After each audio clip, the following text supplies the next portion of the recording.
Good morning दोस्तों, स्वागत है आपके अपने यूट्यूब चैनल नैतिक पथ क्लासी पर। दोस्तों आज का जो हमारा टॉपिक है वो है ई कॉमर्स। ई कॉमर्स से वो क्वेश्चन काउंट किए गए हैं जो पिछले कॉम्पिटिटिव एग्जाम में पूछे गए हैं। तो आइए शुरू करते हैं ई कॉमर्स। ई कॉमर्स क्या है? एक ऐसा सिस्टम है जिससे सरकारी कामकाज में पारदर्शिता के साथ साथ लोगों तक सेवा पहुंचाने का है। मतलब कि कोई भी किसी प्रकार की इसमें बिना रिश्वत के काम करना है और लोगों तक ये सुविधा को पहुंचाना है, सेवाओं को। First time e governance started कब हुई थी? 1970 में। और सबसे पहले शुरुआत कहाँ हुई थी? यूएसए में इसकी शुरुआत हुई थी। राष्ट्रीय ई गवर्नेंस योजना कब बनाई गई है? तो वो मतलब कि नेशनल ई गवर्नेंस स्कीम, तो ये बनाई गई थी 2006 में। और जब कितने टोटल मिशन कितने शुरुआत किए गए थे? टोटल 31 मिशन स्टार्ट किए गए थे। टाइप्स ऑफ ई गवर्नेंस, तो ये 5 टाइप की ई गवर्नेंस होती है। एक गवर्नमेंट टू गवर्नमेंट होती है, गवर्नमेंट टू सिटीजन होती है, गवर्नमेंट टू बिजनेस होती है, एक G to E government to employ एक अलग होती है, सी टू सी ये क्या होती है? सिटीजन टू सिटीजन, मतलब नागरिक टू नागरिक। आपको कॉमन क्या करना है कि स्टार्टिंग में तो गवर्नमेंट वाला याद करना है, याद करने का तरीका है। उसके बाद में गवर्नमेंट, सिटीजन, बिजनेस, एम्प्लॉय। और एक डिफरेंट है सिटीजन टू सिटीजन, ये है। और इनमें कई बार कॉम्पिटिटिव एग्जामिनर आपसे क्वेश्चन पूछ लेगा कि गवर्नमेंट टू सिविल पूछ लेगा आपसे। वो सिविल तो कुछ है ही नहीं, तो वही आपका आंसर रॉन्ग हो जाएगा। नेक्स्ट है ई कॉमर्स के ई गवर्नेंस की पिलर्स कौन कौन से हैं, यानी कि स्तंभ कौन कौन से हैं? तो इसके 4 हैं। पीपल यानी कि लोग, प्रोसेस यानी कि प्रक्रिया, टेक्नोलॉजी यानी कि प्रगति प्रौद्योगिकी, और रिसोर्सेज यानी कि संसाधन। ये कितने पिलर्स हैं? ई गवर्नेंस के 4 पिलर्स हैं। एक सीएससी होता है, आपने कभी सीएससी ही नाम सुना है तो इसकी फुल फॉर्म नहीं सुनी होगी। तो इसकी जो फुल फॉर्म होती है वो होती है कॉमन सर्विस सेंटर। आपको दोस्तों याद रखना है कि ये सेंटर नहीं है, सेंटर्स आएगा, लास्ट में आपको एस लगाना है। और इसकी शुरुआत कब की गई थी? 2009 में।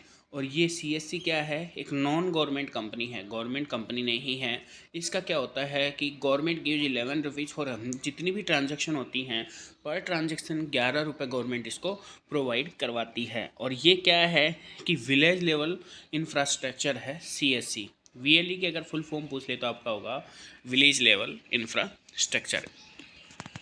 एक दीक्षा पोर्टल भी लॉन्च किया गया है गवर्नमेंट के द्वारा।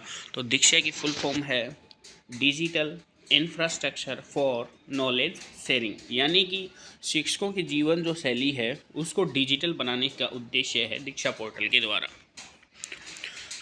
फिर है सूचना प्रौद्योगिकी का जन्म, यानी आईटी का जन्म। तो किसके द्वारा हुआ था? कि जो भारत के पूर्व प्रधानमंत्री थे राजीव गांधी, उनके द्वारा आईटी का जन्म हुआ था। और किस एक्ट के तहत ये हुआ था? आपका आईटी एक्ट 2000 के तहत। आरटीई यानी कि राइट टू एजुकेशन कब आया था? 2009 में। और राइट टू इंफॉर्मेशन आया था आपका 2005 में। 2001 में कौन सा वर्ष घोषित किया गया है? तो 2001 को किया गया है ई गवर्नेंस का वर्ष घोषित किया गया है। 2023 को मोटे अनाज का वर्ष घोषित किया गया है। 2024 को ऊँटों का वर्ष घोषित किया गया है। और अभी 2 दिन पहले जो बजट आया है उसमें 2047 का जो हमारी गवर्नमेंट है उसने क्या लक्ष्य रखा है कि भारत को एक विकसित अर्थव्यवस्था बनाने का लक्ष्य रखा है 2047 तक। और 2070 तक क्या लक्ष्य है कि कार्बन फ्री बनाने का है उद्देश्य। एक शगुन पोर्टल भी लॉन्च किया गया है। वो किस मंत्रालय द्वारा किया गया है? तो वो किया गया है मानव संसाधन विकास मंत्रालय द्वारा। और कब किया गया था? 2019 में। अब मानव संसाधन विकास मंत्रालय का नाम बदलकर क्या कर दिया गया है? शिक्षा मंत्रालय कर दिया गया है। और ये कितने सालों बाद चेंज हुआ? 35 साल के बाद।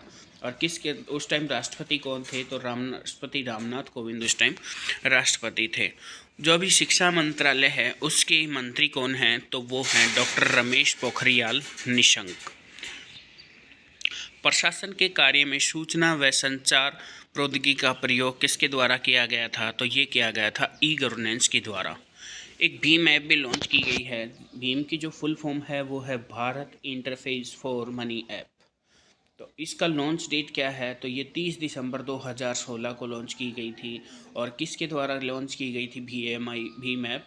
तो ये की गई थी आपका एनपीसीआई यानी कि national payment corporation of India के तहत ये लॉन्च की गई थी। और इसकी जो वेबसाइट है भीम ऐप की, तो वो क्या है www.bhimupi.org.in। तो ये www. है, ये इसका फुल फॉर्म क्या होता है, वर्ल्ड वाइड वेब। अगर इसमें लास्ट में सी और आप कई बार पूछ लिया जाता है कि सी होता है, तो वो कंसोर्शियम होता है। चुनाव आयोग से संबंधित कुछ एप्लीकेशन हैं, एक तो सी विजिल है तो और एक है एनकोर। एनकोर की फुल फॉर्म क्या है, तो एनकोर की फुल फॉर्म है enabling communication on real time environment, मतलब रियल टाइम में कम्युनिकेशन को इनेबल करना। और एक समाधान ऐप है, इसमें आप शिकायत कर सकते हैं अगर चुनाव की किसी सेवा से अगर आप संतुष्ट नहीं हैं, तो आप समाधान ऐप पर उसकी शिकायत कर सकते हैं। फुल फॉर्म बतानी है आपको एनआईसी की, किसकी टर्म में, हम ई गवर्नेंस चैप्टर पढ़ रहे हैं तो इसकी टर्म में। तो एनआईसी की फुल फॉर्म है नेशनल इंफॉर्मेशन सेंटर। 26वें राष्ट्रीय ई गवर्नेंस सम्मेलन का आयोजन कहाँ और किस विभाग द्वारा किया गया था, तो ये किया गया था इंदौर में। और इंदौर लगातार स्वच्छता प्रदर्शन में टॉप में रह रहा है और लगातार 4 बार यह हासिल करने वाला पहला शहर है। और किस मंत्रालय द्वारा यानी विभाग द्वारा किया गया था, तो ये किया गया था प्रशासनिक सुधार एवं लोक शिकायत विभाग द्वारा। नेशनल ई गवर्नेंस अवार्ड 2023 किस योजना को मिला है 2023 में, तो ये मिला है स्वामित्व योजना। स्वामित्व योजना कब लॉन्च की गई थी, तो ये की गई थी 24 अप्रैल 2021 को। और आपको पता होगा कि 24 अप्रैल को कौन सा दिवस मनाया जाता है, तो ये मनाया जाता है पंचायती राज दिवस। और पंचायती राज दिवस के ऊपर ही स्वामित्व योजना की शुरुआत की गई थी। जो ये अवार्ड है नेशनल ई गवर्नेंस अवार्ड, कितनी श्रेणियों में दिया जाता है, तो ये दिया जाता है आपका 6 श्रेणियों में। और कब लागू हुआ था, ये 2003 से। 6 श्रेणियों में ही पुरस्कार नोबेल पुरस्कार दिया जाता है, आपको याद रखना है। ग्रामीण विकास और पंचायत मंत्री कौन है अभी फ़िलहाल, गिरिराज सिंह पंचायत मंत्री हैं। आरोग्य सेतु ऐप, यह एक मोबाइल एप्लीकेशन है जिसका उद्देश्य कोरोना वायरस के बारे में जागरूकता फैलाना और स्वास्थ्य सेवाओं को जोड़ना है। लॉन्च कब किया गया था, 2 अप्रैल 2020 को। जो आपका कोरोना आया था 2019 में, उसके बाद ये लॉन्च किया गया था और इसका मेन उद्देश्य था कोरोना का जो वायरस है उसके बारे में जानकारी फैलाना। फिर है आपको स्मार्ट की जो फुल फॉर्म होती है simple, moral, accountable, responsible, transparent.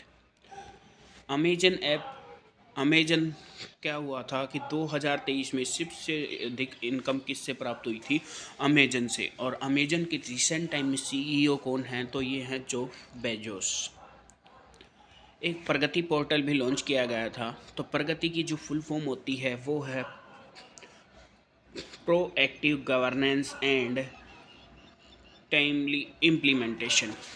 क्या है, proactive governance and timely inactive इसकी फुल फॉर्म है। और किसके द्वारा लॉन्च की गई थी, 2015 में माननीय प्रधानमंत्री नरेंद्र मोदी जी की द्वारा। एक है सरस कलेक्शन, तो सरस कलेक्शन किसके द्वारा के मंत्री कौन हैं, तो इसके रूरल डेवलपमेंट मिनिस्टर इस टाइम कौन हैं, तो वो है नरेंद्र सिंह तोमर। इनके द्वारा ये लॉन्च किया गया था। और इसका उद्देश्य क्या है, स्वयं सहायता समूह से संबंधित और दीनदयाल अंत्योदय योजना के तहत बनाया गया था इसको। एक है सरकारी ई बाज़ार यानी कि गवर्नमेंट ई मार्केट प्लेस। ये क्या है कि यह एक ऑनलाइन बाज़ार है, इसके द्वारा कोई भी सरकार के साथ बिजनेस कर सकता है। इसका उद्देश्य क्या है कि कोई भी व्यक्ति सरकार के साथ ऑनलाइन बिजनेस में पार्टनरशिप कर सकता है। और कब लॉन्च किया गया था, 2016 में इसको लॉन्च किया गया था। किसको, गवर्नमेंट ई मार्केट प्लेस को। डिजिटल इंडिया प्रोग्राम कितने सदस्य हैं, 9। और इसकी शुरुआत कब हुई थी, तो 1 जुलाई 2015 को। और डिजिटल इंडिया प्रोग्राम का उद्देश्य क्या है, इंडिया को डिजिटल रूप से सशक्त बनाना। भारत नेट की शुरुआत कब हुई थी, 2001 में। ये कई बार टर्म पूछ ली जाती है, NOFN। तो N से आपका नेशनल हो गया और ऑप्टिकल फाइबर नेटवर्क, ये एक कंप्यूटर की टर्म होगी। ये आपको याद करने का ट्रिक हो गया है। अब बात कर लेते हैं प्रधानमंत्री ग्रामीण डिजिटल साक्षरता अभियान, ये कब शुरू हुआ था, तो ये 2017 में शुरू हुआ था। दोस्तों डिजिटल इंडिया के 9 पिलर्स हैं, तो उनको आपको सीरियल वाइज आपको याद करना है। ये जो डेटा दिया गया है सीरियल वाइज का, ये जो गवर्नमेंट की आधिकारिक वेबसाइट है उससे ये लिया गया है। तो फर्स्ट स्टेप है आपका ब्रॉडबैंड हाईवे, सेकंड है आपका universal access to mobile connectivity, third है आपका पब्लिक इंटरनेट एक्सेस, मतलब कि लोग इंटरनेट को एक्सेस करें, चौथा है ई गवर्नेंस, 15 है ई क्रांति, इसको 2015 में आइए। फिर है इंफॉर्मेशन ऑल, मतलब कि सूचना सभी के लिए। फिर आइए आपकी 7 नंबर पे इलेक्ट्रॉनिक मैन्युफैक्चरिंग। फिर आईटी फॉर जॉब्स, मतलब आई जॉब्स के लिए, आई फॉर सूचना के लिए आईटी। फिर है अर्लीस्ट हार्वेस्ट, यानी कि प्रारंभिक फसल कार्यक्रम। ये 9 पिलर्स थे। फिर है इनोवेशन, अटल इनोवेशन मिशन, ये किसकी एक पहल है? नीति आयोग की। नीति आयोग का पहले नाम क्या था? योजना आयोग। और नीति आयोग का अध्यक्ष कौन होता है? प्रधानमंत्री होता है। और प्रधानमंत्री कौन है अभी? माननीय नरेंद्र मोदी। फिर है इसका उद्देश्य क्या था अटल इनोवेशन का? तो इसका उद्देश्य था नवाचार उद्यमशीलता को बढ़ावा देना। कब शुरू किया गया था? 2018 में अटल इनोवेशन की शुरुआत की गई थी। एक पेंसिल ऐप भी है। पेंसिल ऐप किस मंत्रालय ने बनाया है? तो ये बनाया है बाल श्रम एवं रोजगार मंत्रालय द्वारा बनाया गया था। इसका उद्देश्य क्या है कि जो भी बाल श्रमिक हैं उनकी मदद करना है। एक है आपका नेशनल नॉलेज नेटवर्क, ये भारत और भूटान के द्वारा शुरू किया गया था। नेशनल नॉलेज नेटवर्क की शुरुआत और कब की गई थी? 2009 में। और कहाँ की गई थी? न्यू दिल्ली में।